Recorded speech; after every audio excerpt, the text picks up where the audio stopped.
إن الحمد لله نحمده ونستعينه ونستغفره ونعوذ بالله من شرور أنفسنا ومن سيئات أعمالنا من يهده الله فلا مضل له ومن يضلله فلا هادي له أشهد أن لا إله إلا الله وحده لا شريك له وأشهد أن محمدا عبده ورسوله أما بعد قال الله تعالى يا أيها الناس كلوا مما في الأرض حلالا طيبا ولا تتبعوا خطوات الشيطان إنه لكم عدو مبين۔ گرامی قدر بھائیو، اللہ رب العالمین کا ہم پہ بہت بڑا احسان ہے کہ جس مالک نے ہمیں مسلمان بنایا اور ساتھ ساتھ ہمیں حلال اور حرام کی تمیز کے بارے میں آگاہ کیا۔ اور قرآن مجید میں اللہ رب العالمین ارشاد فرماتے ہیں، تمام کائنات کے لوگوں کو مخاطب کر کے فرمایا، یا ایھا الناس، اے لوگو، کلو مما فی الارض حلالا طیبا، زمین میں ان چیزوں کو کھاؤ جن کو اللہ نے تمہارے لیے حلال اور پاکیزہ بنایا ہے۔ یعنی اللہ نے ہر ایک انسان کو یہ متنبع کر دیا کہ وہ حلال اور پاکیزہ کھائے، یعنی حرام اور جو پاکیزہ چیزیں نہیں ہیں ان سے گریز کرے۔ اور فرمایا وَلَا تَتَّبِعُوا خُطُوَاتِ الشَّيْطَانِ، شیطان کی پیروی نہ کرو، کیوں؟ إِنَّهُ لَكُمْ عَدُوٌّ مُّبِينٌ، وہ تمہارا کھلم کھلا دشمن ہے۔ اس آیت کریمہ میں اللہ رب العالمین نے ایک تو یہ ہے کہ انسان کو اس بات کا حکم دیا کہ وہ پاک اور صاف حلال چیز کھائے، حرام کی طرف نہ جائے۔ تو دوسرا یہ کہا کہ شیطان کی پیروی نہ کرے، مطلب یہ ہے کہ جس انسان نے حلال کی اور حرام کی تمیز کرنا چھوڑ دیا اور وہ حلال بھی کھا رہا ہے حرام بھی کھا رہا ہے، گویا وہ انسان شیطان کی پیروی کر رہا ہے۔ تو اس لیے اس آیت کریمہ میں اللہ رب العالمین نے یہ واضح کر دیا کہ شیطان تمہارا دشمن ہے، وہ تم سے یہی مطالبہ کرے گا کہ تم اللہ اور اللہ کے رسول کی نافرمانی کرو اور تم اللہ کے باغی بن جاؤ، اللہ کے نافرمان بن جاؤ۔ شیطان تو یہی چاہتا ہے۔ اللہ رب العالمین نے فرمایا کہ نہیں، تم نے حلال کھانا ہے، اپنی کمائی کو حلال کرنا ہے، اور حلال طریقے سے ہی تم نے اپنی کمائی حاصل کرنی ہے، ناجائز طریقے سے، غلط طریقے سے، دھوکہ دہی، فراڈ، ملاوٹ کر کے اپنی کمائی حاصل نہیں کرنی، بلکہ ان سے رک جاؤ، ان سے باز آ جاؤ۔ اسی طرح ہی اللہ رب العالمین نے قرآن مجید کے ایک دوسرے مقام پہ فرمایا، یا ایھا الذین آمنوا کلوا من طیبات ما رزقناکم واشکروا للہ ان کنتم ایاہ تعبدون۔ اے ایمان والو، اللہ نے جو تمہیں حکم دیا ہے وہ یہ کہا کہ اے ایمان والو، ان پاکیزہ چیزوں کو سے کھاؤ جو ہم نے تمہیں رزق عطا فرمایا ہے، اور اللہ کی نعمتیں استعمال کرنے کے بعد، ان کو کھانے پینے کے بعد اللہ کا شکریہ ادا کرو۔ اور اگر تم واقعی ہی اپنے رب کی عبادت کرتے ہو، آگے متنبع بھی کر دیا کہ ان کنتم ایاہ تعبدون، اگر واقعی ہی تم اپنے رب کی عبادت کرتے ہو تو پھر تمہیں کیا کرنا چاہیے؟ حلال کھانا چاہیے، حرام کے قریب نہیں جانا، حرام کو چھوڑ دو، حلال کھاؤ، حلال یہ تم نے استعمال کرنا ہے، اور حلال کھانے کے بعد اللہ کا شکریہ ادا کرنا ہے۔ اسی طرح ہی صحیح مسلم کے اندر موجود ہے، ابو ہریرہ رضی اللہ تعالی عنہ بیان فرماتے ہیں، رسول اللہ صلی اللہ علیہ وسلم نے ارشاد فرمایا، یا ایھا الناس ان اللہ طیب لا یقبل الا طیبا، اے لوگو، تمہارا رب پاکیزہ ہے، وہ پاک اور صاف ہے، اور وہ پاکیزہ چیز کو قبول کرتا ہے۔ ایک انسان ہے، وہ لوگوں کو دھوکہ دے رہا ہے، فراڈ کرتا ہے، لوگوں کے پیسے چوری کر کے، کوئی ان کی چیز چوری کر کے، اس کو بیچ کے اس کو آگے صدقہ کرنا چاہتا ہے، تو آگے کیا یہ صدقہ قبول ہو جائے گا؟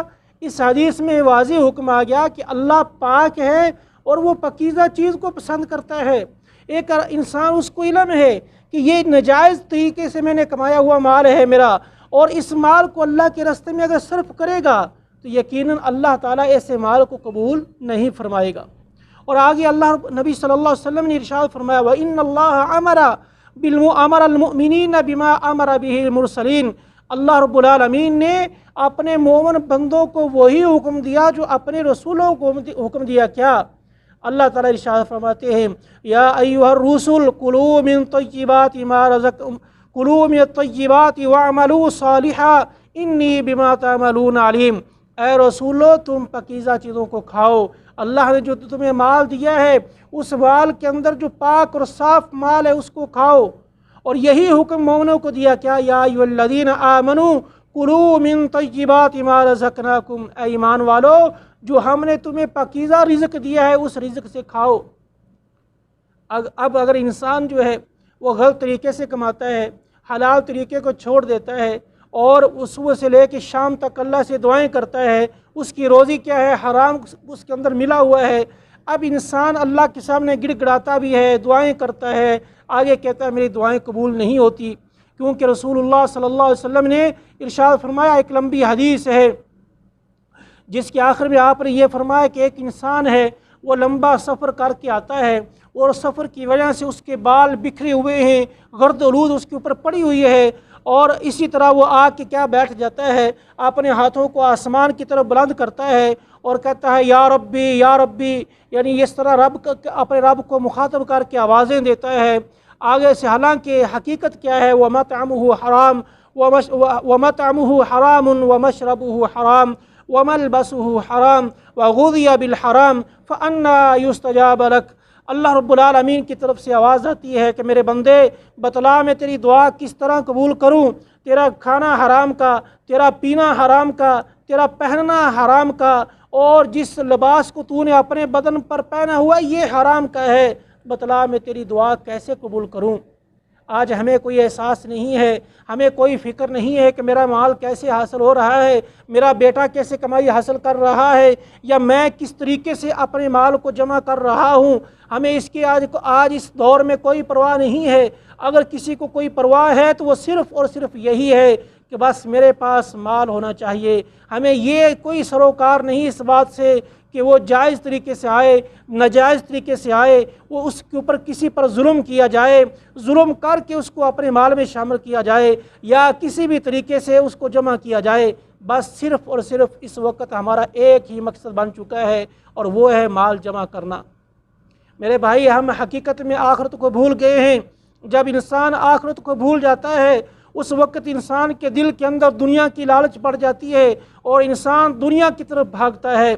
और इसी तरह ही अहले इल्म से ये बात मनकूल है कि शैतान जो है वो इंसान की एक चीज़ को अपने कब्ज़े में कर लेता है, बाकी चीज़ें छोड़ देता है।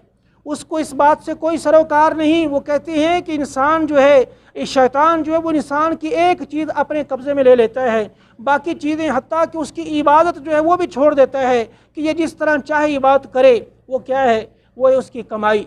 उसको हलाल तरीके से रोक देता है और उसकी कमाई के अंदर, उसकी मेहनत के अंदर, उसके कारोबार के अंदर हराम को शामिल कर देता है। क्योंकि शैतान को इल्म है कि इंसान की कोई इबादत कबूल नहीं होगी जिस इबादत के अंदर हराम मिला होगा, जिस इबादत के अंदर हराम आ जाएगा। हत्ता कि इंसान हज करता है उसका माल हराम का है, इंसान ने रोज़ा रखा, रोज़ा अफ्तार करता है, जो अफ्तारी से कर रहा है उसके अंदर हराम मिला हुआ है। और ये इंसान के गर्ज़ कोई भी काम है, और हत्ता कि वो शादी करता है, शादी के ऊपर जो पैसा सर्फ करता है उसमें भी हराम है। और जब इंसान की पूरी कमाई हराम उसके अंदर मिल जाता है तो फिर इंसान की कोई इबादत कबूल नहीं होती। इसलिए मेरे भाई, आज हमें गौर व फिक्र करना होगा, अपनी इबादतों को, अपने मालों को, अपने कारोबार को देखना होगा। क्या मेरे कारोबार के अंदर, मेरे माल के अंदर हराम तो नहीं है? यकीनन आज अल्लाह ने हमें मौका दिया है, हम अपनी इस्लाह कर सकते हैं और हमें करनी चाहिए। अल्लाह रब्बुल आलमीन से दुआ है, अल्लाह रब्बुल आलमीन हमें हलाल और पाक साफ़ चीज़ों को इस्तेमाल करने और खाने पीने के लिए मुहैया फरमाए, और हमें तौफीक दे कि हम हलाल ही खाएं और हराम से हमें हर हाल में महफूज फरमाए। आखिर दवाना अल्हम्दुलिल्लाहि रब्बिल